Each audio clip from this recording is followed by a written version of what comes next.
Hello, good evening. This is Angela Bennett from Advice Resolutions. Today, we were honoured and privileged to attend another hearing at the Jedburgh Sheriff Court, in which a man and a woman, husband and wife, were getting divorced. Well, we think they are because they're separating, so they may well be getting divorced.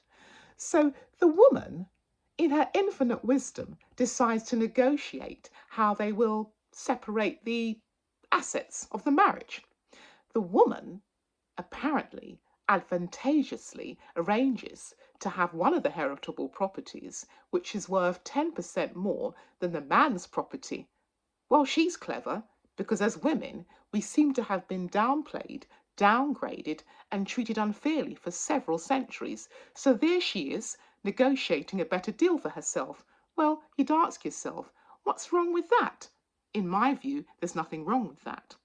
The judge hearing the case, a Judge Peter Patterson, appeared to be forming some inquisition, asking lots of questions, and he seemed to be, arriving at a decision that maybe not, the woman, in conjunction with her lawyer, had negotiated a more advantageous situation than the husband because she ended up with a property that was worth 10% more than the man's property.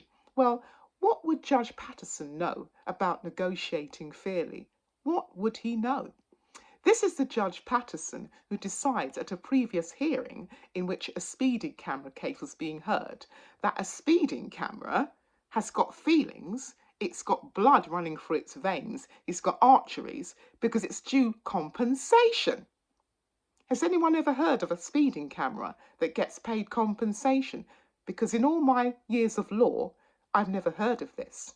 And in addition, the speeding camera gets confiscation because the person who's alleged to have been speeding their car sometime back in 2007 appears to be lumbered with a case in which they owe money for a case which shouldn't even be run.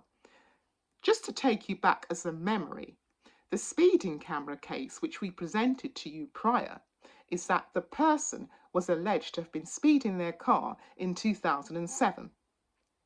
They then appeared at Bromley Magistrates Court in 2008, in which the sentence was deemed confiscation. Confiscation.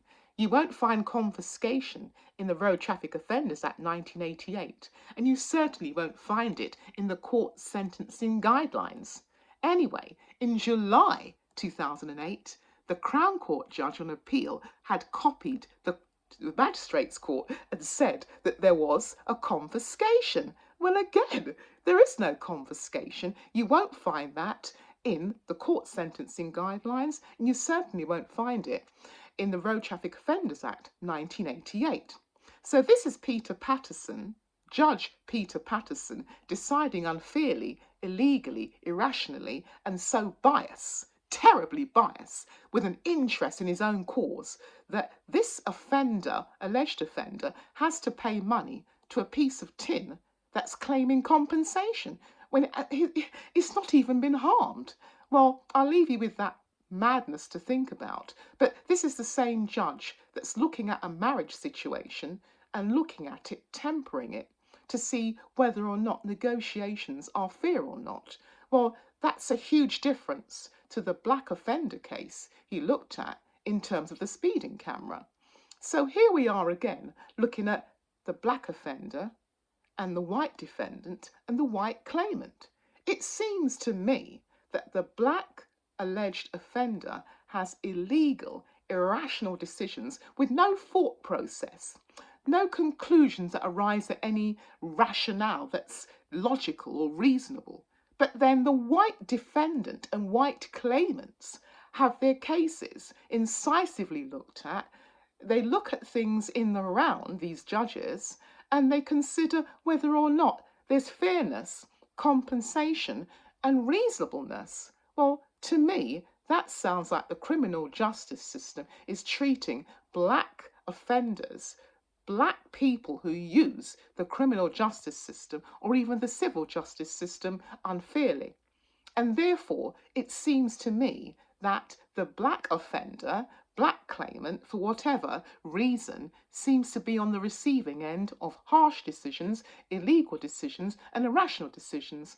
Now, that's totally unfair, totally unreasonable, and I would argue in all the round that that's seriously corrupt from the criminal justice system.